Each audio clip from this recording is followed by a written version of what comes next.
Bienvenue à vous, vous êtes sur Radio Melon et vous êtes dans la première émission, c'est un grand moment, c'est la première émission de Ciné Melon. Voilà, c'est un nouveau podcast. Je suis avec mon grand ami Daniel Conversano et aujourd'hui nous allons parler d'un film que nous venons de voir, on vient de le voir à l'instant même, c'est fini quoi, et ça s'appelle Robocop. C'est un film de 1987 de Paul Verhoeven, écrit par Edward Neumeyer et Michael Miner, avec Peter Weller, Nancy Allen, Ronny Cox, Miguel Ferrer et Kurtwood Smith. Voilà, donc c'est un grand film. Hein. Je pense que Daniel Conversano, tu es un grand fan de ce film. Oui, ça faisait un certain nombre d'années que je l'avais pas revu. Et tu sais, quand on n'a pas vu un film depuis longtemps, on a peur d'être déçu en le revoyant. Ouais, je comprends. Mais là, franchement, on a passé un excellent moment parce que moi, je suis un grand fan de ce film. Vraiment. Ouais. Et je sais que toi aussi. Oui, ça a conforté mon souvenir. Hein. J'avais vu d'ailleurs que tu avais mis sur un de tes profils Facebook l'affiche de Robocop. Ouais. Qui, alors moi, en 87, j'avais 7 ans.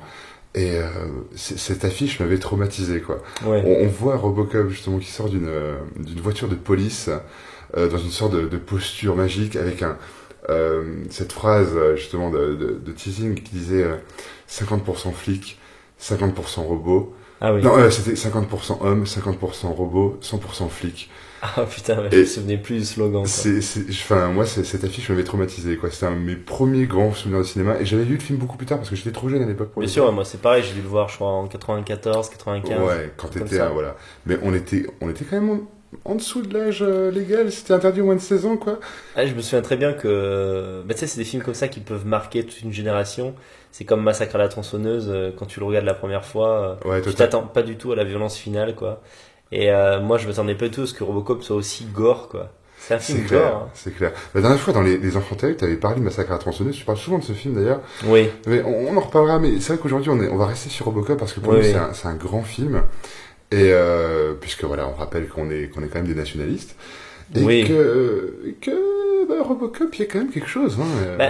Les gens pourraient se dire, quel rapport avec le nationalisme, en tant que le nationalisme au sens strict, c'est l'amour d'un pays. Bon, il n'y a pas vraiment cette dimension-là dans Robocop, mais au niveau du respect de la loi, en fait, c'est Monsieur Autorité, en fait, Robocop. Voilà, il y a une dimension fasciste dans ce film, il faut. Fasciste, on va le définir pour les gens qui, par exemple, habitent sur la Lune et n'ont pas vu Robocop, dans ce sens que Robocop est vraiment l'anti-anarchiste par excellence. Alors, on va commencer par prévenir. Il y a beaucoup de spoilers dans cette émission. Voilà. Donc, si vous avez vécu ces 30 dernières années sur une île ou sur une autre planète, et que vous n'avez pas vu Robocop. Ouais, ou le remake qui peut-être raconte la même histoire, je sais pas, je l'ai pas vu, moi. Moi, j'ai vu le remake, et voilà, on va pas parler du remake du tout, on va parler du film original, parce qu'on est old school, on est old fashion, nous. Et oui. Donc, si vous n'avez pas vu Robocop, vous allez bouffer du spoiler pendant 45 minutes. C'est évident, donc arrêtez de regarder. Arrêtez cette émission tout de suite, vous pouvez vous appuyer sur pause, vous allez regarder Robocop, ça dure 1h45, 1h50 à peu près, vous allez passer un excellent moment, et vous revenez nous écouter après, parce qu'on va spoiler comme des bâtards. Voilà. J'en profite pour dire, je le dirai qu'une seule fois, mais sur les spoilers, tu sais, on vit une époque étrange, Arnaud, où les gens aiment se déflorer la vision d'un film en regardant l'histoire avant le film. C'est vrai. C'est comme aux jeux vidéo. Maintenant, moi, quand j'étais jeune, vraiment, on avait un défi, il fallait finir le jeu, tu vois. Maintenant, les gens mettent des cheat codes pour finir le jeu plus facilement, ou ils s'aident de solutions, quoi. Et j'ai vu pas mal de gens qui, avant même de voir un film, en lisent l'histoire. C'est quand même extraordinaire, quoi. Tu vois, ça me dit beaucoup sur l'époque. Les gens veulent vraiment pas être bousculés par la vie.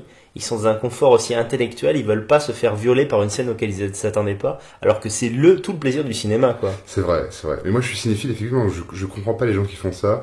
En plus, je suis réalisateur, donc forcément, j'aime manger un film, j'aime dévorer un film, du début à la fin, quoi. Mais c'est vrai que là, on vient de le revoir, on est encore un peu dans le film, quoi. On a été, moi, je sais que j'ai vu tes réactions, il y a des moments où on était chaud, quoi, tu vois, ça nous prenait au trip, quoi. C'est un film qui est excellent, quoi. C'est vraiment un film génial, quoi. Cette version de 1987, je m'adresse aux jeunes, aux plus jeunes d'entre vous, regardez toujours les films originaux avant de voir les remakes. Oui, bien sûr. C'est quand même des choses, quoi. D'autant que, à part quelques scènes qui font un peu cheap, parce que les effets ont mal vieilli, comme celle où il y a le robot dont je dis le nom, l'ennemi de Robocop, on va dire. Le D209. Voilà, exactement. Le D209. Je me souviens mieux que moi. Bon, là, c'est vrai que on voit que des années ont passé. pour le reste, au niveau de la dramaturgie, bon, c'est des plans qu'on voit encore dans le cinéma d'aujourd'hui, quoi, simplement. Là. C'était un film très dynamique pour l'époque, hein. Même les effets spéciaux, effets spéciaux. Alors le D209, c'était de l'animation, c'était du stop motion. C'était fait par Phil Tippett, qui est un des plus grands animateurs de cette époque, quoi. Mais pour moi, ça fonctionne encore. Hein, je veux dire, il y a tout un dynamisme. Et si on parle de rythmique de scénario, vraiment, il se passe tout le temps quelque chose. On ne voit pas du tout le temps passer. Et de rythmique dans la réalisation aussi, parce que faut dire que voilà, c'est un film de Verhoeven. Verhoeven a fait des films comme Total Recall, Basic Instinct, Starship Troopers. Dans la période hollandaise, il y avait des films très intéressants comme Turkish Delight, Soldier of Orange. Le film de Moyen-Âge aussi. La chair et le sang. De chair et le sang. Un film très intéressant dont on devrait faire une analyse. J'adore ce film. Je suis un grand fan de ce film aussi, ouais. C'est d'ailleurs son premier film américain. Je crois, avec Rutger Hauer et Jennifer Jason Leigh. Mais, il y avait un dynamisme. D'ailleurs, le directeur de la photographie, c'est Jos Vacano, qui a inventé, je crois, une Steadicam spéciale, en fait, que je portais à deux mains, tu sais, plutôt que de porter à une main. Et donc, il y a un dynamisme, enfin, je veux dire, il y a une énergie folle dans ce film quand même. Ça bouge, on voit les gens bouger. Je veux dire, la caméra tourne. C'est génial, quoi. Ça fonctionne vraiment encore aujourd'hui. Je le trouve même plus dynamique parce que j'ai vu le remake. Je le trouve même plus dynamique et plus intense que le remake. Le rythme n'est pas une question d'effets spéciaux ou de quoi que ce soit. C'est vraiment une question d'action. Que se passe-t-il dans l'action?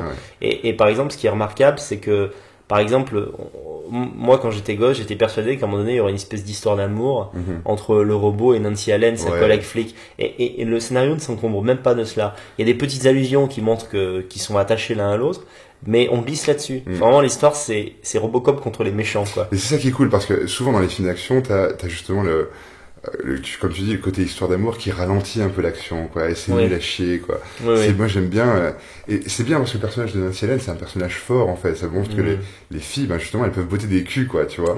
C'est ça qui est bien, quoi. D'ailleurs, elle prend l'ascendant sur lui souvent. Je veux dire, la première scène où on la voit, elle se bat contre un mec, et puis elle lui met un coup de pied dans les couilles, je crois. Enfin, elle est assez forte, quoi, cette fille, quoi. Et puis Nancy Allen, elle était trop mignonne à l'époque, quoi. Faut le dire, quoi.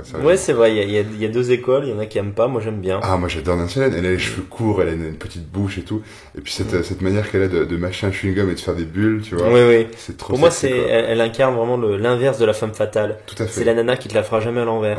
Donc effectivement, elle a pas le physique de la classe mannequin, mais elle a de la chair. Tu vois, ça peut faire une bonne maman, tu vois, quoi. Et c'est la personne à qui tu fais une entière confiance, quoi.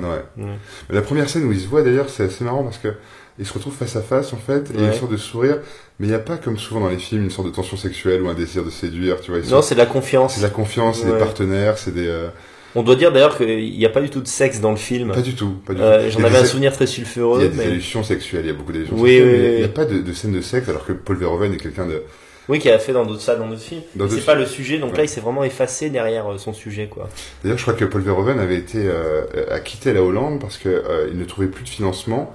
Ça, c'est intéressant, parce que les réalisateurs qui ne trouvent plus de financement, ils vont ailleurs, ils en trouvent et ils reviennent très vénères, quoi. Et Paul Verhoeven est connu pour être un réalisateur extrêmement énervé, extrêmement nerveux, extrêmement violent, quoi. Même à l'époque où il avait fait par exemple un film qui s'appelait Turkish Delight, que je vous conseille de voir, il avait été considéré comme un pornographe justement par le gouvernement hollandais. Moi je crois, alors je sais plus si c'est son premier ou deuxième film, mais j'ai vu un de ses tout premiers films en Hollande qui s'appelle Spetters.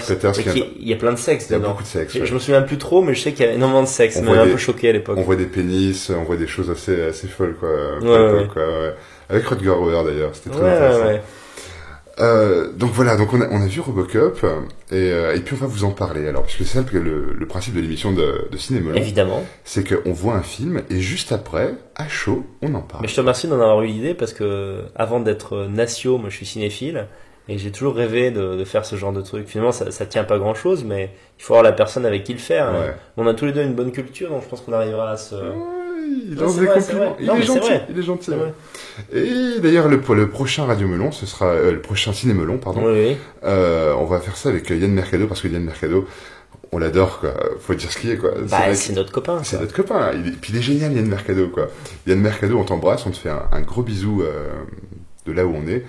Et à très bientôt pour le prochain Ciné Melon. Alors, Robocop. Robocop. Par où commencer? Déjà, on pourrait quand même raconter vite fait l'histoire. Vite fait, vas-y.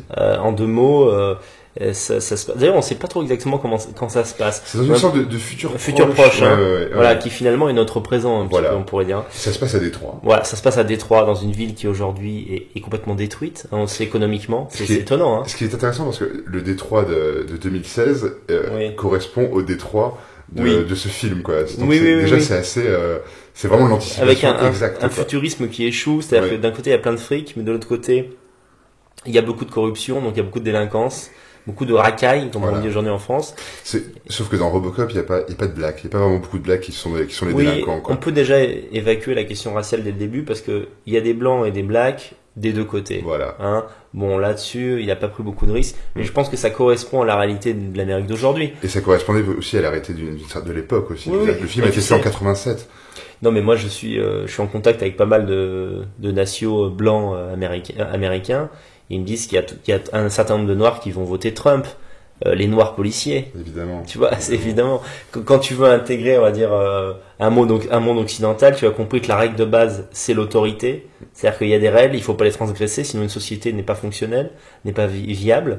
Et en fait, les flics noirs peuvent tout à fait le comprendre, quoi. Tout à fait. Donc d'ailleurs, le chef de la police, c'est un noir, comme dans pas mal de films américains. D'un autre côté, voilà, t'as ce gang de malfrats. Mais moi, j'aime ces personnages de chef de la police black, en fait. On les aime, justement, ils sont un peu teigneux, ils sont un peu méchants, comme ça, et très autoritaires. On adore ça. Oui. On continue l'histoire, vas-y. En fait, pour l'instant, j'ai rien dit, mais c'est tellement simple à résumer. Voilà, il y a des gangs qui mettent la ville à feu et à sang, et la police est débordée. À côté de ça, en fait, comment on pourrait dire, des entrepreneurs, des gens assez riches. Ils appellent ça un cartel. Voilà. C'est un cartel, donc on va dire, moi c'est ce que j'appelle les racailles d'en haut, en fait, veulent mettre en avant une super police qui serait basée sur la robotique et dont Robocop est le premier exemple. Donc sur le papier, en fait, leur idée est pas mal, mais en fait on se rend compte qu'ils utilisent ça finalement à des fins. On va voir que le mec qui a mis en avant Robocop, finalement c'est un salopard, mais le mec qui est au-dessus de ce mec, c'est aussi un salopard. Enfin, tu vois, c'est la chaîne des salopards qui s'arrête jamais. Alors, plutôt que de raconter l'histoire tout entière, on peut dire que le début est simple. Un flic normal se fait descendre par ce gang de malfrats. Et il survit par miracle, et donc en fait on le transforme en robot. Il survit, il meurt en fait. Il meurt, oui, c'est vrai qu'ils en font un cyborg, en fait. Il y a une sorte de mort cérébrale, comme quelqu'un qui pourrait donner ses organes par exemple, et ils le maintiennent simplement pour le transformer en robot, ce qui fonctionne, et là il devient destructible. Voilà, et son but c'est d'annihiler la criminalité dans Détroit. Alors au début ça commence par des petits trucs, c'est genre par exemple une meuf en train de se faire violer dans la rue, il intervient. Cette scène est géniale. Voilà. Scène est absolument. Mais alors on en parle souvent, mais voilà, je sais que les gens qui ont vu Robocop se souviennent absolument de cette scène où il arrive et il tire entre les jambes de cette nana qui allait se faire violer. Oui, déjà c'est en tant que garçon, c'est assez mémorable de voir ça parce que on tient tous à nos parties intimes. Et même quand c'est celle d'un méchant qui vole à notre classe, ça crée une sorte de frisson quand même. Mais en même temps, vu l'époque qu'on vit, avec le nombre de viols qu'il y a en France, même aux États-Unis, c'est jouissif. C'est vraiment une vengeance par procuration, on peut le dire. Voir un violeur se prendre une balle dans la bite, voilà. C'est ce qu'on rêve de faire à tous les violeurs, quoi. C'est génial, c'est que t'as vu, tu vois, j'ai eu un fou rire. Ouais. Après, la fille, elle est tellement contente d'être sauvée qu'elle fonce vers Robocop comme si finalement c'était devenu son Roméo, quoi. C'est son sauveur, quoi. Oh là là, tu m'as sauvé. Oh là là, je sais pas ce que j'allais devenir. Et lui, finalement, étant devenu un robot, s'est transformé en surhomme. Un peu comme une sorte de Terminator, et il s'en fiche, il ne se rend même pas compte que la fille est pleine de désir pour lui. Et ça c'est beau parce que ça montre que finalement l'homme parfait, le fasciste accompli, c'est celui qui s'est même libéré du truc le plus aliénant au monde, qui est le désir sexuel. Voilà, de toute façon c'est une machine, donc voilà. Et voilà, donc, et puis petit à petit, il se rend compte que, ok, il y a la criminalité d'en bas, mais si elle perdure, c'est parce qu'en haut, on laisse faire. Il y a une corruption. Bien sûr, c'est comme aujourd'hui quand on voit des prostituées dans la rue. Enfin, c'est une blague. Dans n'importe quelle ville en France ou ailleurs, quand il y a des prostituées dans la rue, c'est que la police laisse faire. Parce que les prostituées, tout le monde les voit. Donc, par définition, les flics pourraient intervenir. Donc, c'est qu'il y a de la corruption à un moment donné. Et il remonte, et finalement, il finit par tuer les grands patrons, quoi. Donc ouais, il y a vraiment de tout dans ce film. Il y a cette violence qu'on dit beauf, on va dire, de l'autorité des mecs de droite contre les racailles, et en même temps, ce côté presque cégétiste faf, ou nasbol, on va dire. C'est-à-dire, en fait, en gros, les grands patrons et le capital, on va le détruire. Donc finalement, c'est un film qui est complètement fasciste. Que l'auteur l'ait voulu ou non, finalement. Parce que non, je suis d'accord. Mais alors, à l'époque, et d'ailleurs aujourd'hui encore, Paul Verhoeven en parlait comme une figure christique. Oui. Comme effectivement, le personnage de Murphy, donc interprété par Peter Weller, meurt au début, donc tué par justement par des racailles, quoi, par un gang. Et il revient à la vie d'une certaine manière. Oui, c'est une renaissance. C'est une renaissance, quoi. On le voit à la fin marcher sur l'eau. Il y a une scène, effectivement, il marche dans des flaques. Il marche dans des flaques et ça donne une impression qu'il marche sur l'eau. Le méchant, donc interprété par Kurt Smith, lui plante une sorte de lance, une barre de fer dans le cœur, quoi, comme il est un peu crucifié en quelque sorte. Crucifié, quoi. Donc effectivement, mais nous on préfère en faire une analyse plutôt fasciste au final, puisque c'est un peu ça, quoi. C'est-à-dire que si la comparaison, pas fasciste mais autoritariste, on va dire. La comparaison à Jésus s'arrête au fait que Robocop prend concrètement les armes et qu'il y a une résurrection. Voilà. Oui, c'est ça. Oui, on va dire le fascisme, c'est pas seulement l'autorité, mais dans la vision traditionnelle et sommaire qu'ont les gens du fascisme, Robocop y correspond tout à fait. C'est-à-dire, en fait, je dirais une intransigeance totale. Il y a le bien et il y a le mal. Et quand on est dans le mal, eh bien, le bien intervient et tue le mal. Voilà, donc c'est vraiment cette absence de nuance dont les gauchistes ont peur, d'ailleurs, quoi. Et la base même de l'idéologie fasciste. Tout à fait. C'est-à-dire coupler l'intelligence à la violence dans une recherche d'excellence et de propreté sociétale totale. Voilà. Tout à fait, c'est très très bien dit. Mais parfois quand je parle, j'ai envie de me faire l'amour. Non, mais c'est très très beau, c'est très très beau.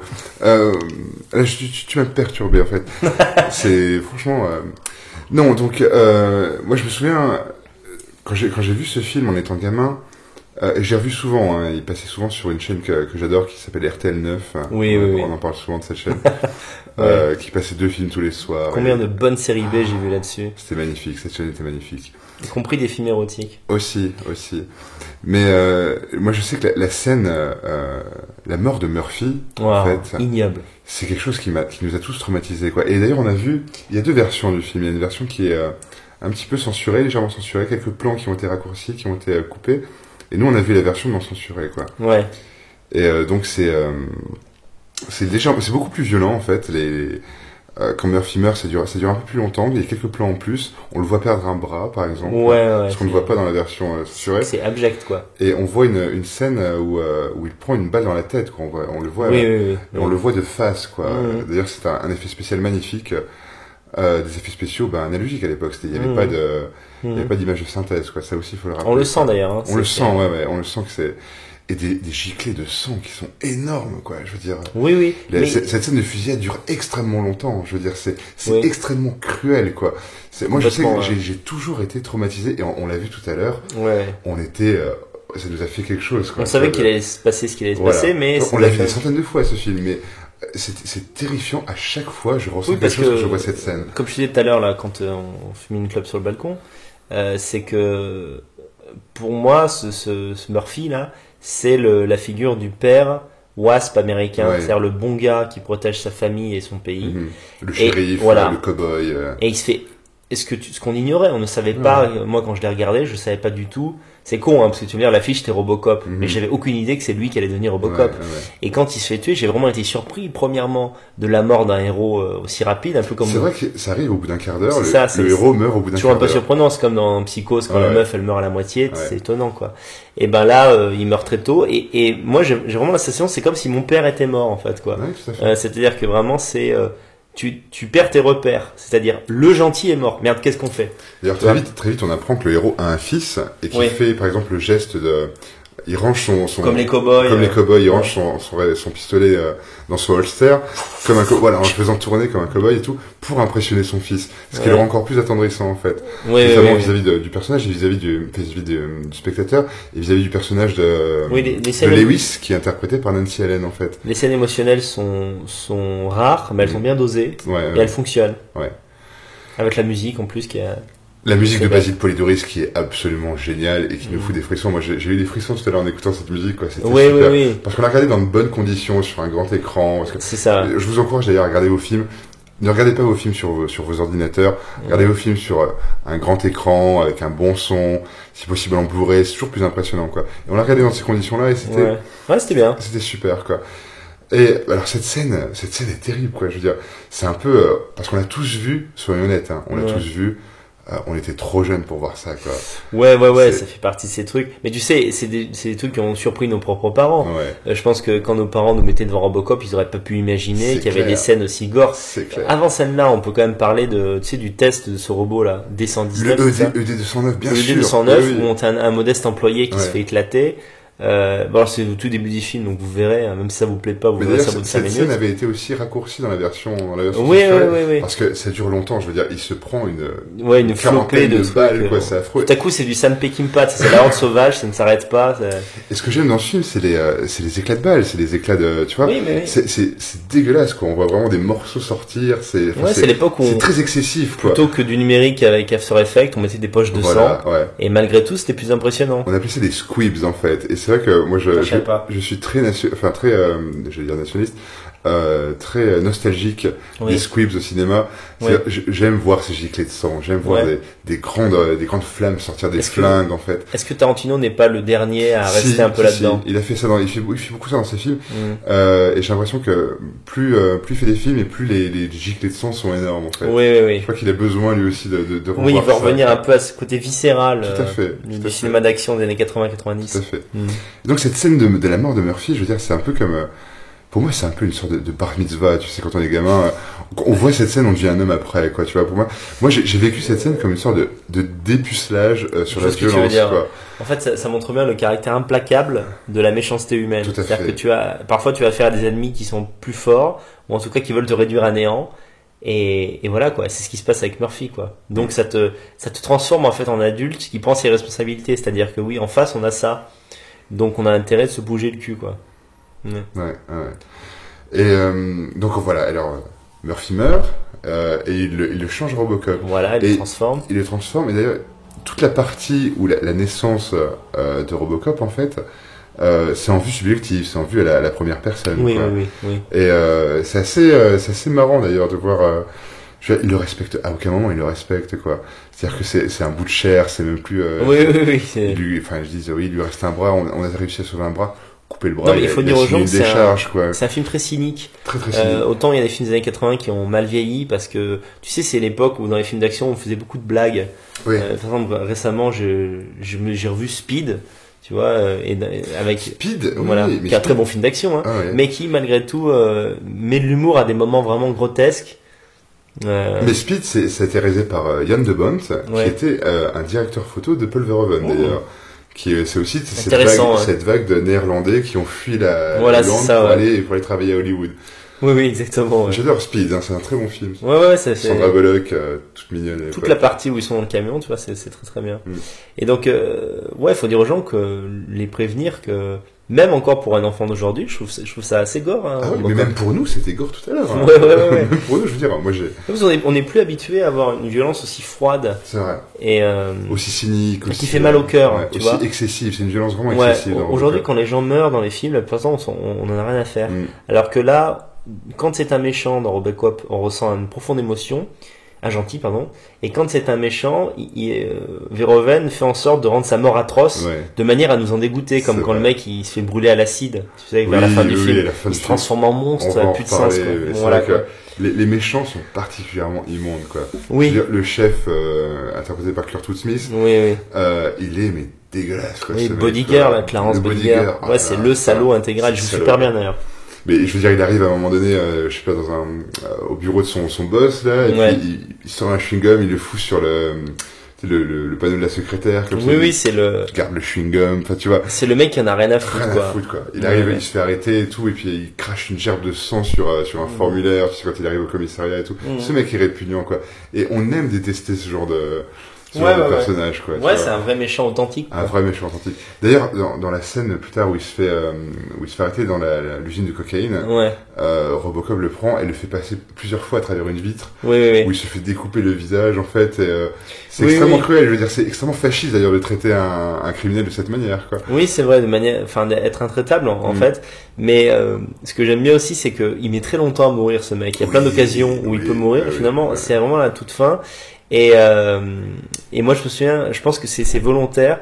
Ça joue sur ton émotion, toi, en tant que spectateur. Tu as envie que le méchant meure vite. C'est clair. Or, il s'en sort toujours. À chaque fois. Et finalement, ça correspond bien à la vraie vie. Parce que les gens haineux, ils s'accrochent à la vie. Et souvent, tu es étonné par leur pugnacité, quoi. C'est vrai. Tu vois, mais c'est comme des insectes. C'est-à-dire que tu vois, c'est silencieux, ça rampe.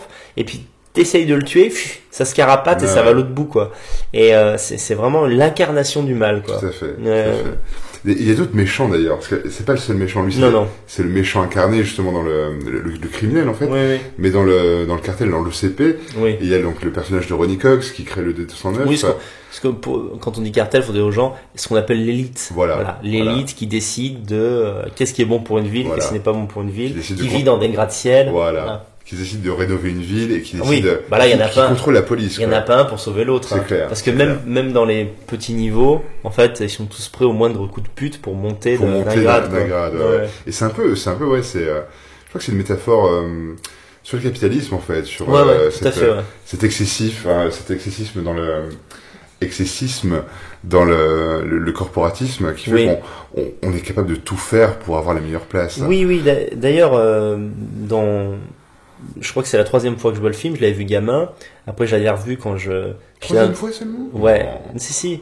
Parce qu'il m'avait traumatisé quand même gamin. Tu vois. Alors j'avais vu les suites. Je crois qu'ils en avaient fait même une petite série. Mais il y avait une série animée aussi. Voilà. Et après, quand je l'avais revu vers 20-22 ans, j'étais au cœur de ma cinéphilie. J'avais consulté un peu des critiques et les gens disaient, tu sais, que ça a été fait en 87. Alors c'était le cœur de l'Amérique réganienne, etc. Oui, on sentait l'Amérique de Reagan. Alors, on allait vers l'Amérique de Bush. Mais c'est vrai, c'est pas vrai parce que effectivement, c'est un film très pro-armes, pro-américain, pro-autodéfense. Mais c'est pas un film pro-capitaliste. Non, pas du tout. Non, parce que justement, les policiers dedans, il y a une lutte syndicale des policiers, en fait. Voilà, c'est ça. Les policiers qui veulent faire grève parce qu'ils veulent pas mourir et tout.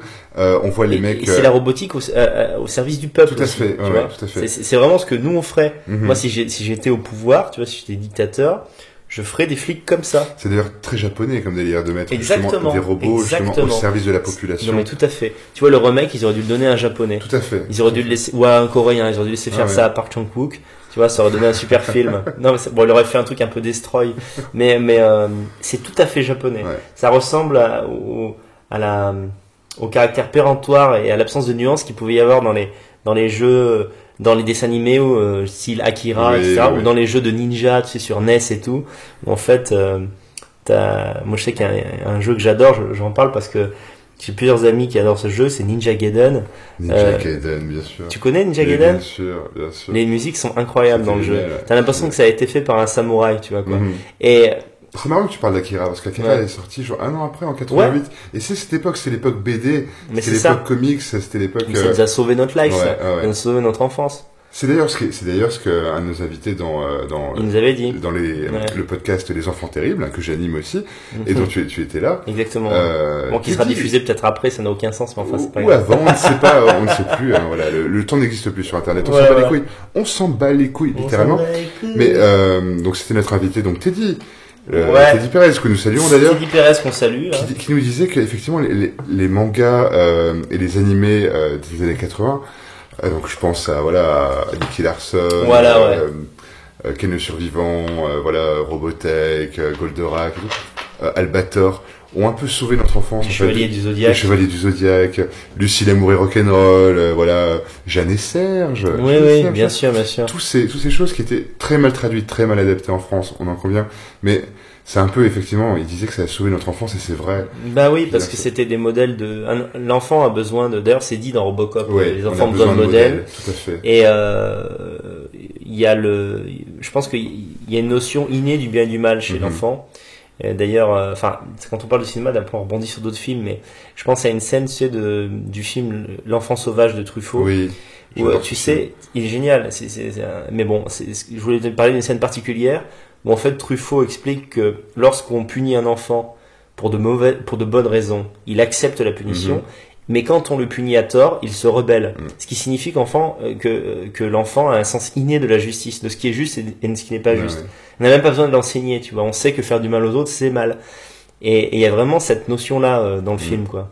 Oui, cette notion de modèle, cette notion de ce besoin d'avoir un héros, en fait. Que même si finalement un héros meurt, Robocop est justement, c'est un peu la figure ultime, c'est-à-dire que le héros est mort, mais Robocop l'incarne à nouveau après la mort, en fait. Oui, quoi. Ouais, sans rentrer dans la sémiologie, il y a un côté un peu symbolique, c'est-à-dire que même s'il est mort, le bien ne meurt jamais. Voilà. Tu vois, l'idée du bien survit à travers n'importe quelle mort. Tu vois quoi. Et d'ailleurs, pour continuer sur qu'est-ce qui se passe dans le film, Robocop meurt 2 fois de cette manière. Il meurt 2 fois. Tué d'abord par ce gang de malotru, une mort horrible.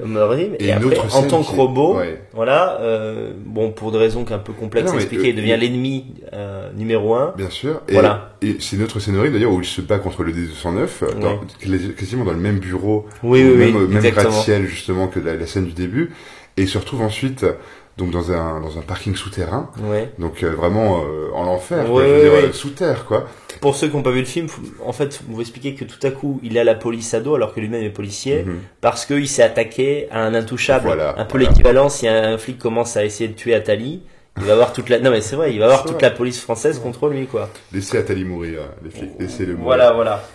Mais effectivement, il se retrouve donc dans une, c'est la deuxième scène, je trouve, qui émotionnellement est totalement différente de la première mort de Murphy. Mais cette scène où tous les flics s'attaquent à Robocop, et où certains d'ailleurs décident de désobéir, c'est ça qui est assez intéressant. Cette scène est déchirante, quoi. Tu te mets à l'épreuve en tant que spectateur, tu sais, c'est un peu comme dans Serpico où Al Pacino contre vent et marée veut être bien, et il a tous les flics contre lui, et là tu dis, mais attends, mais Robocop, il essaie de sauver tout le monde, pourquoi les flics l'emmerdent, quoi? C'est horrible parce que la fusillade dure plus longtemps que celle du gang, en fait. Ils sont plus nombreux, ils ont plus d'armes, en fait, et ils lui tirent dessus, mais genre, continuellement pendant au moins une minute, 1 minute 30, quoi. Et cette scène est déchirante avec la musique de Basile Polidoris derrière. Moi, à chaque fois, ça me fait quelque chose, quoi. Et je me souviens quand j'étais jeune et que je l'avais vu des premières fois avec ma maman, en vidéo, donc en VHS, elle avait dit, oh, le pauvre. Alors qu'il est en robot. Alors qu'il est en robot à ce moment-là et qu'il n'est pas censé ressentir de la douleur, mais je pense à chaque fois, oh le pauvre. Parce que c'est la figure du héros solitaire. C'est totalement déchirant. C'est vraiment déchirant, quoi. Et d'ailleurs de ressentir autant d'émotions pour Robocop, quoi, pour un robot, pour un cyborg, quoi. C'est assez fort quand même, c'est assez brillant de la part de Verhoeven d'avoir. Cette scène est très bien réalisée, la musique est absolument géniale, quoi. Tout du long, mais c'est vrai que là en particulier. Alors, du coup, on s'approche un peu de la fin du film. Alors après, Nancy Allen vient de le récupérer. Nancy Allen le sauve, donc justement, ce qu'elle n'a pas pu faire pendant la première mort de Murphy. Voilà. Elle le fait là pour Robocop. Elle l'amène dans une usine désaffectée, puisque Détroit est censé être sinistré aussi. C'est censé être une ville sinistrée, quoi. Où elle lui ramène donc son flingue qu'il avait perdu, des pots pour bébé, parce que Robocop se nourrit de peaux pour bébé, c'est intéressant. C'est un petit détail. Il mange justement de la bouffe pour bébé pour préserver ses fonctions vitales. D'accord. Et quand elle lui ramène ça à la fin, il lui dit ce n'est pas nécessaire ou ce ne sera pas utile. Oui, c'est vrai. Parce qu'à ce moment-là, il est devenu un robot total en fait. Il devient une espèce de samouraï. Voilà. Il a perdu tout côté humain et c'est intéressant ce que tu dis sur le samouraï puisque le masque qu'il a, c'est ça. Il enlève son, il a un masque, Robocop a un casque en fait. Et tout à coup, on revoit la tête de l'acteur du début. On voit la tête de l'acteur du début, quoi. C'est très bien fait. C'est les maquillages sont faits par Rob Bottin. On sent vraiment un masque. C'est très travaillé, quoi. C'est très très bien fait, quoi. D'ailleurs, je trouve que parce que j'ai vu le remake et je trouve que le costume, on peut même pas dire le costume, c'est Peter Weller est un robot. Je veux dire, il y a un vrai travail d'acteur. Il y a un vrai... dans le remake, je l'ai pas vu, mais on dirait un peu que c'est Spider-Man, un peu. On dirait, une sorte, un acteur avec une combinaison dans un costume, en fait, quoi. Et sa manière de... Moi, j'adore le jeu de Peter Weller en tant que robot. C'est comme Arnold Schwarzenegger dans le rôle de Terminator. Il y a un vrai jeu d'acteur. On peut dire ce qu'on veut. Ces acteurs un peu comme l'un de Eriksen qui joue très bien le robot, quoi. Il y a un vrai jeu d'acteur, c'est très impressionnant, quoi. Il y a des scènes qui ont été les scènes de vue subjective, de vue à la première personne, quand il retourne dans sa maison qui a été abandonnée par sa femme et son fils. Il se rappelle de tas de choses. C'est déchirant, quoi. C'est vraiment déchirant, quoi. La musique aussi fait pour beaucoup, mais je trouve ces scènes très fortes émotionnellement, quoi. Ouais, non, c'est clair. Et en fait, il y a une progression quand même dans le film qui te montre que Robocop est obligé de se déshumaniser. Tout à fait. Il a plein de souvenirs qui lui reviennent en tête, mais d'un autre côté, il a une mission à effectuer, et donc il est obligé de tuer cet homme qui reste en lui pour se transformer en Übermensch, enfin robot, quoi. Voilà, quoi. Total, et il y parvient. Et quand il enlève son masque, son casque, justement, on voit ce visage, donc chauve, en fait, totalement déshumanisé. Et c'est là où justement c'est à partir du moment où on voit son visage en tant que robot qu'il n'est plus un humain. Ouais, c'est vrai que c'est un paradoxe un peu. C'est une sorte de masque en fait. Oui, tout à fait. Tout à fait. Son visage humain est figé dans un. Voilà. Comme un masque de cire en quelque sorte. Un masque de mort en quelque sorte, quoi. Oui. Et ensuite il y a la scène de fin, la scène d'action de fin qui c'est quand même quelque chose, quoi. Je veux dire, ils étaient loin quand même à l'époque. Ah ouais, non mais voilà, c'est clair. Folie, donc quoi. Il s'est retranché en espèce de hangar, tout le monde vient pour essayer de le dessouder. Et juste avant d'arriver à cette scène, faut dire que quand les flics sont en grève, quand Robocop n'est plus dans la police, quoi, c'est l'anarchie dans la ville, quoi. Ouais, c'est ça. Si le facho n'est pas là pour tenir la ville, quoi, c'est le Far West. Oui, c'est pour ça que la question, l'anarchisme est rigolote, quoi. C'est-à-dire que la question n'est pas est-ce qu'il faut de l'ordre ou pas, c'est que quand il y en a pas, il y a plus de société, quoi. Ouais, c'est exactement ça. C'est-à-dire que d'ailleurs, même le gang le plus terrible de la ville qu'on voit au début, qui tue Murphy, en fait, le personnage du rouquin, là, cet acteur est génial. Je me souviens plus de son nom. Mais quand tu regardes cette série américaine, là, j'en prendrais pour $1, qui me fait marrer à chaque fois, et qu'il y a une anarchie autour, tu vois, même lui est gêné par le bruit des autres. C'est très marrant, tu sais. Non mais c'est tout à fait ça. Mais c'est comme quand je veux dire, dans certains pays d'Afrique, quand t'as des mecs qui te disent qu'ils regrettent les blancs, c'est ça qu'ils regrettent. Ils regrettent la structure, tu comprends? C'est-à-dire que même si Melon va faire polémique, mais grâce à Daniel Conversano. Merci Daniel. Là, je parlais même pas, c'est même pas une question de racisme, mais c'est que t'as un certain nombre de Noirs qui ont soit connu, qui ont un peu connu, on va dire, la fin du colonialisme, et qui te disent qu'en fait, effectivement, il y avait plus de structure quand le haut était dominé par les blancs. Ça peut dire que même des gens qui sont plutôt libertaires peuvent être peinés en fait lorsque l'anarchie devient totale. T'as vu même quand ils testent cette espèce de super arme qui explose tout, le premier truc que l'une des racailles fait, c'est exploser la voiture de l'autre. Donc, tu vois, en fait, c'est autophage. Tu vois quoi. Ils se bouffent entre eux en fait, puisque. C'est-à-dire que s'il y a pas de flics, s'il y a pas le bien en face, les méchants finiraient par s'entretuer. Ouais, tout à fait. Et donc, cette scène de fin. Qui est totalement folle. C'est apocalyptique, quoi. C'est apocalyptique, quoi. Ils sont dans une usine désaffectée. Et il se bat contre le dernier gang, le gang qu'il a tué au début, quoi, en fait. C'est la vengeance ultime, quoi. C'est le payback, quoi. C'est maintenant, quoi. Exactement, Et il les bute un par un, quoi. Et il y a ce personnage, alors attendez, je vais retrouver le nom de... Tu cherches le nom de l'acteur qui se fait... le nom de l'acteur rouquin. C'est un mec qui avait... Alors, dans Urgence. Dans Urgence, il jouait Romano, pour ceux qui regardaient Urgence à l'époque. Urgence. Manana, n'importe quoi. Oh là, terrible. Ma mère, je parle de ma mère, en fait, quoi. Oula, c'est freudien, ça. Je vous laisse réfléchir là-dessus, quoi. Je pense à ma mère, je dis ma nana. Donc, avec ma mère, on regardait la série Urgence. Et il jouait pas un salopard dans Urgence, mais il jouait un mec un peu pénible, un peu teigneux. Il jouait un mec qui d'ailleurs a eu une mort atroce dans Urgence. Il y a un acteur qu'on voit plus du tout, d'ailleurs. Je sais pas ce qu'il est devenu. Il avait joué aussi dans le film d'Alan Parker, Fame. Paul McCrane. Voilà. Merci Internet de nous avoir appelé ce formidable acteur. Faut pas donner tes tuyaux, t'aurais dû faire croire que ça venait de ton cerveau. Ouais, je sais, mais je suis honnête, je suis comme ça. Ouais, c'est comme ça. Mais c'est un acteur d'ailleurs qu'on aime détester, je pense. Son personnage dans Urgence était particulièrement cynique, particulièrement insupportable, et on aime détester son acteur. D'ailleurs, on aime détester les acteurs dans Robocop, les méchants, on aime les détester, quoi. Ils sont très bien, parce que c'est des archétypes. C'est-à-dire que les méchants sont méchants. Je pense. Tu vois, non, mais j'allais dire, je sais pas si, je fais tellement maintenant de petites vidéos et tout, je sais pas si j'ai déjà dit, je m'excuse si c'est le cas, mais ce que j'aime bien dans Robocop, c'est que ça a été fait à une époque qui précédait un virage dans le cinéma que j'aime pas, qui est celui du relativisme. Et pour moi, ça a commencé avec Hit, qui est par ailleurs un très bon film d'action. Mais dans Hit, on a commencé à introduire une idée, c'est que le méchant et le gentil peuvent se ressembler. Et c'est une idée qu'en tant que faf, je déteste. Tu vois quoi. Pour moi, il y a un monde d'écart entre un gentil et un méchant. Alors effectivement, quand c'est deux chefs, eh bien, il y a des des ressemblances, c'est-à-dire que tous les deux ont une vie de chef, Ouais. ils ont de la pression sur eux, etc., comme De Niro et Pacino dans Hit. Mais enfin, il y a un truc ontologique immense, c'est que l'un est flic et l'autre est un gangster, tu vois. Et pour moi, c'est deux mondes qui sont impénétrables.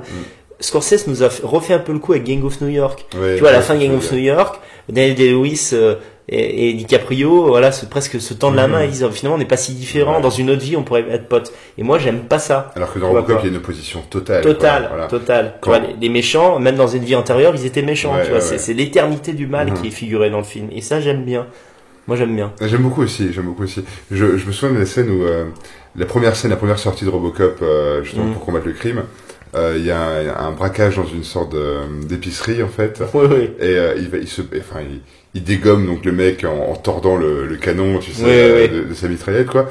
Puis il le jette dans un frigo, voilà. Enfin, et la femme, c'était un couple qui se faisait agresser. Oui. La femme a une sorte de regard, La vieille dame. Là, elle a vu la milice quoi. Voilà. Si tu veux, elle a vu la FNSS marcher dans la rue. Et elle lui a fait coucou d'un signe de la main. Voilà, tout le monde m'a compris. Une sorte de sourire satisfait. Ouais, genre merci. Merci. On vous attendait depuis longtemps. En fait. C'est absolument génial, quoi. Ouais. C'est comme ça qu'il faut dire expliquer aux policiers qui ne se rangent pas du côté des FAF. C'est comme ça que vous regarderont les femmes lorsque nous aurons repris le pouvoir et que nous vous redonnerons les clés de ce pays. Tout à fait. C'est-à-dire qu'on vous dira, vous flics, lâchez-vous. Ouais. Voilà. Vous êtes beaux. Les gars, carte blanche. Voilà. Là, tout à coup, vous allez devenir en fait ce que recherchent toutes les femmes, tu vois. C'est vrai. Ce qui est le cas d'ailleurs, juste pour vous faire un pont, par exemple en Russie, à chaque fois que j'y suis allé, j'ai constaté que là-bas, le flic n'est pas déconsidéré et que quand un flic passe dans la rue, c'est limite, c'est les filles se touchent pas la chatte. Ouais. Tu vois, genre putain, il est flic quoi. Il y a une matraque quoi. Tu vois, parce que là-bas. Un flic a le droit d'être flic. Ouais. C'est con à dire, hein, mais en France, un flic n'agit pas comme un flic. C'est vrai. Tu vois, il y a 50 codes qui font que s'il agit, il va aller dans le tribunal parce qu'il aurait pas dû le tuer, etc. Mais d'ailleurs, en parlant de ça, il y a une scène où négociation quoi avec un terroriste, où t'as Robocop qui arrive, d'ailleurs avec sa voiture, il passe. Stratégie poutinienne. Voilà. On ne négocie pas avec les terroristes. On ira les chercher jusqu'à dans les chiottes. Et le chef de la police donc négocie justement avec les terroristes et qui est d'ailleurs le conseiller municipal qui a perdu les élections en fait et qui a pris toute la mairie, tout le bureau de la mairie en otage.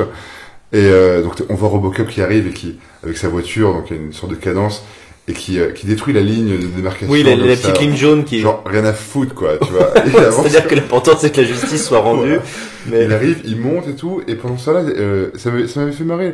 Le chef de la police négocie avec le preneur d'otage en disant tu as raison de parler de ça. Oui, je veux une voiture, je veux un hélicoptère, je veux du café. Oui, on te donnera la voiture. Oui, je veux la voiture qui consomme du 50 litres au 100 et tout. Oui, on te donnera tout et si tu pas maintenant, on t'offrira même un autoradio en fait. C'est marrant, ça nous a fait marrer parce que c'est un peu comme ça qu'on traite les racailles aujourd'hui en France. Et note que, comme dans la vraie vie, ça ne marche même pas. Ça ne marche pas. Parce que le mec se dit, il se fout de ma gueule, il m'octroie trop de choses, donc finalement, il est sur le point de tuer un otage. Et cette scène est extraordinaire, parce que c'est vraiment deux modèles de société. Négociation versus action. Voilà. C'est toujours action qui gagne. Parce que Robocop monte et il va chercher il résout le problème au final. Par la force brute. Il résout le problème. Et ça montre bien qu'en fait, la négociation est une faiblesse et que face à des gens qui réclament comme c'est le cas aujourd'hui des délinquants d'origine extra-européenne, étrangère, si tu veux, plutôt que une bonne fois pour toutes de les dérouiller lorsqu'ils font une mauvaise action, eh bien en fait on est dans la culture de l'excuse, genre qu'est-ce qu'on n'a pas compris dans le parcours. Je peux t'assurer que le migrant qui arrive avant-hier, qui viole une blanche, qu'on prend sur le fait, on lui met une peine de prison à perpétuité, je peux t'assurer que ça se reproduit plus, quoi. Il y a moins de migrants qui viennent, et ceux qui viennent, ils se tiennent à carreau. Tu vois, quoi. Non, c'est pas en caressant des hamsters qu'on va les soigner, c'est terroriste, tout à fait. On peut le dire, on enregistre cette émission en Hongrie. Ouais. Quoi. Il y a quelques migrants, enfin, il y a quelques étrangers. Il y a quelques étrangers, effectivement. Ils rasent les murs, les mecs. Ouais. Ils rasent les murs, parce qu'ils savent très bien qu'ici, c'est pas le quinquennat de François Hollande, tu vois. C'est vrai. Bon. Non, c'est vrai. Donc alors il y a cette scène. On est à la scène de fin. Donc après avoir tué les loupards. Les loupards. Ah non, mais attends, il faut qu'on parle justement le Paul McCrane, l'acteur, putain. Qui se transforme en monstre. Qui a une mort, sans doute la plus horrible de toute l'histoire du cinéma. Faut dire. Il rentre avec son camion dans une sorte de, enfin, il fonce dans une cuve de déchets toxiques. En fait. Donc il devait y avoir acide, enfin il devait y avoir tous les métaux lourds de la terre, quoi. Et le mec est en train de fondre littéralement, quoi. Il est en train de se liquéfier. Il se dissout en direct. Avec un maquillage, donc toujours robe bottine et maquillage, et c'est dégueulasse, quoi. C'est sale. C'est la mort la plus horrible de toute l'histoire du cinéma. On a envie de l'achever, quoi. Mais grave. Et d'ailleurs, il se prend une voiture en pleine face et il explose, quoi, tellement il n'y a plus rien, tellement son corps ne retient plus rien, quoi. Et ensuite, on voit cette scène, justement, où on voit Robocop marcher sur l'eau. On le voit prendre un coup de lance, en fait, en plein cœur, quoi. Et il tue le méchant Kurtwood Smith dans la gorge, en fait, c'est clé USB. Et tu notes que par rapport à... Parce que c'est la deuxième confrontation entre lui et le mec dont j'ai oublié le nom, là. Bodiger. Voilà. La première fois, il ne l'a pas tué. Parce qu'en fait, son code de flic, c'est un peu comme les super-héros, c'est comme Batman, en théorie, il tue personne, tu vois. Donc Robocop ne tue personne, mais finalement, ça marche pas parce que le mal est en perpétuel si on ne l'arrête pas. Donc là, cette fois... Il a dû aller au-delà de ça. Voilà, et il le prévient même avant, parce que l'autre est persuadé qu'il ne va pas le tuer, parce qu'il est gentil. Et lui, il dit non, cette fois, je ne viens pas t'arrêter, je viens te tuer, tu vois, quoi. Ce qu'il finit par faire, en fait. Voilà. Et après, il reste plus qu'un mec à liquider. C'est le chef. C'est le grand boss, celui qui donne l'argent, celui qui a financé tout ça. Et donc, finalement, il tue le D209 d'un coup de fusil, quoi, justement, qui a été offert par le mec qui a créé, justement, le D209, quoi. C'est une sorte de cycle, en fait. C'est une sorte de cycle parfait, quoi. Et il revient donc au même endroit, au début, justement, où l'employé se faisait tuer par le D209, pour sauver, finalement, le chef de la police en quelque sorte, quoi. Ça veut dire que c'est un cercle parfait, ça veut dire que le fascisme revient dans une sorte de cercle et l'autorité est respectée. C'est-à-dire qu'il a fait son rôle de... Et d'ailleurs la dernière phrase c'est le chef de la police qui demande vous êtes un bon tireur jeune homme, enfin je sais plus, et il dit comment vous appelez-vous? Je m'appelle Murphy. Je suis un homme à nouveau parce que je suis devenu un homme parce que j'ai accompli la justice, parce que j'ai accompli ce cercle de justice. J'ai fait ce qu'il fallait faire, j'ai fait ce qui était juste. Ça le repersonnifie, en fait. Et ça se termine brutalement comme ça. Alors ça c'est génial. Et ça c'est super. Et ça c'est génial parce que à l'époque les fins de film étaient très abruptes. C'est-à-dire que quand il y avait une résolution de l'intrigue, eh bien c'était fini. Tu vois. Il n'y avait pas 50 endings qui n'arrêtent jamais. Et ce qui est beau, c'est que ça te laisse dans l'idée. En fait, je trouve que c'est un film qui flatte les instincts et les envies des gens de bien. Tu vois, c'est-à-dire en fait, ça te montre une voie. Voilà, le bien triomphe, mais il se suffit à lui-même. C'est-à-dire que les gens nous demandent souvent, mais pourquoi vous faites le bien? Et parce qu'en fait, ça fait du bien de faire le bien, tu vois. Et le film s'arrête là-dessus. C'est-à-dire qu'après, on voit pas Robocop en train de siffloter, tu vois, manger une petite paella au bord de l'eau. Non, parce que le bonheur, c'est pas ça. Le bonheur, c'est remplir sa mission. Et quand il a effectué sa mission, c'est la fin du film. Robocop. Tu vois. Et on peut trouver ça un peu... En fait, aujourd'hui, on trouve ça ridicule parce qu'on voit tout au second degré.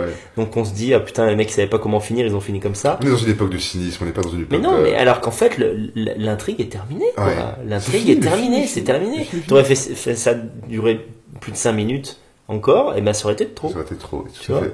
Puis, je veux dire, pour moi, le film est un chef-d'œuvre, il se suffit à lui-même. Effectivement, après, il y a eu un 2, il y a eu un 3. C'est pas utile, quoi. Je m'en souviens même plus, tu vois, pour tout ce qu'il y a dedans. Moi, j'aimais bien, parce que moi, j'aime bien Robocop, tu vois. Donc, je les ai vus plusieurs fois, mais effectivement, ils sont très mauvais, quoi. D'ailleurs, je crois que Robocop 3, il y avait un certain Frank Miller au scénario. D'accord, tu vois, pour te dire à quel point, finalement, le fascisme, un autre fafounet. Voilà, le fascisme n'est pas loin. Mais, pour moi, ce film est absolument parfait, quoi. Ce film est vraiment, on est encore dans l'émotion, là, on est encore dans le... Bah oui, c'est sûr. Moi, j'ai un amour. C'est agréable de voir un bon film, quoi. Et puis surtout, c'est un bon film, mais en même temps divertissant. Faut quand même le reconnaître, quoi. Tu vois, c'est pas du Bergman, tu vois, quoi. Donc, non seulement c'est un très bon film de bonne qualité, mais en plus, on passe un moment de spectateur. Ça se mange facilement avec une pizza, avec des potes. Les nanas étaient en superflu dans ce genre de spectacle. Non, mais c'est pas... Non, je connais des femmes qui adorent Robocop. C'est pour correspondre à ma réputation, je troll. Ah, c'est ta réputation de misogyne. De misogyne, voilà. Voilà. Mais non, c'est un super film, on a pris plaisir à le revoir. Et on conseille aux faf ou aux non-faf de le regarder par plaisir. Mais sachez, vous, gauchos qui nous écoutez, que si vous prenez un plaisir coupable à regarder Robocop, c'est peut-être qu'au fond de vous, vous avez un désir d'ordre qui n'est pas assouvi par la société actuelle. Non, tu crois pas? Il est taquin. Oui, mais je pense que c'est le cas. C'est comme les gens qui adorent Breaking Bad. Ouais. Et qui sont là, putain, Walter White, il est génial. Ouais, bah, Walter White, c'est un mec qui, à un moment donné, utilise son intelligence pour écraser les médiocres. C'est vrai. C'est fasciste comme principe. Un petit peu quand même. En tout cas, c'est Nietzsche, hein. C'est-à-dire, en fait, l'homme total qui s'accomplit aux dépens des autres si les autres ne lui arrivent pas à la cheville, finalement, quoi. Le cinéma, c'est un peu fasciste à la base aussi, hein. C'est un peu un plaisir fasciste, faut le dire. Bah ouais. En tout cas, moi, mes films préférés sont souvent très catégoriques sur plein de points. Ouais, même les films de Kubrick. Ouais. Bon, là, on dérive, tu vois. On dérive totalement. D'ailleurs, il faudra qu'on fasse un cinéma avec un film de Kubrick. Il y aura que tu choisiras, celui que tu veux. Moi, je les connais tous. Oh là là, faut me laisser choisir. Sinon, on va faire tous ces films. Il y a des centaines d'émissions de cinéma qui vont sortir. Ouais, c'est clair. Mais c'est toujours un plaisir de revoir les films de Kubrick. Donc, écoute, on va, en tout cas, sur Robocop, je pense qu'on a tout dit. Je pense qu'on a tout dit, ouais. Ceux qui n'ont pas vu, courez le voir. Oui, voilà. Désolé, voilà, ceux qui n'ont pas vu, on vous a spoilé, hein, bande de bâtards, mais on vous avait prévenu dès le départ. Ouais, mais ils ont écouté. Voilà. Parce qu'ils sont là. Ah, c'est Conversano, qu'est-ce qu'ils pensent de Robocop? Ouais, mais si t'as pas vu Robocop, tu t'es fait baiser la gueule. Et voilà. Fallait le voir avant. Voilà. Vous n'écoutez pas, c'est ça le problème. Vous êtes des petits cons. Voilà. Écoutez, merci Daniel Conversano d'avoir passé cette petite heure. Ça fait quoi? Ça fait 50 minutes qu'on est là ensemble. Bah ouais, on loge dans le même appart, j'ai pas le choix en même temps. Faut pas le dire. On va nous prendre pour des gays et non. Comme si on avait besoin de ça, tu vois. Mais non, surtout après Robocop, on a parlé de fascisme, on va pas parler de. En tout cas, j'ai passé un très bon moment avec toi. C'était un première. On a vu un très bon film. Ouais. Et l'émission était sympa aussi. C'est toujours sympa de parler de films. On parlera d'autres films. Il y aura d'autres émissions de cinéma long. On sait pas encore, mais on verra bien quel film ça sera. On a une petite liste. Ah, tu m'avais parlé de Lettres d'Iwo Jima. Peut-être qu'on va. Oui, Lettres from Iwo Jima. Ce sera la prochaine avec toi. Il y aura une prochaine avec Yann Mercado. Et il y aura peut-être d'autres invités qui voudront parler de cinéma parce que on adore parler de cinéma à la base. Il faut parler de cinéma. Oui, et puis tout le monde aime ça, donc autant. Bien sûr. Donc vous aussi, allez voir des films, regardez les films que vous aimez, regardez-les même des fois plusieurs fois, pas trop. Voilà, regardez-les avec vos amis, avec vos parents, avec votre famille, vos enfants. Enfin, pas Robocop, hein, parce que Robocop c'est un peu violent. Voilà, enfin.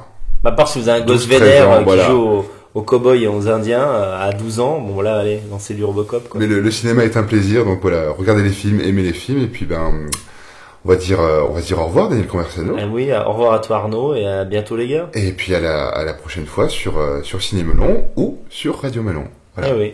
Tchoubidou. À très bientôt.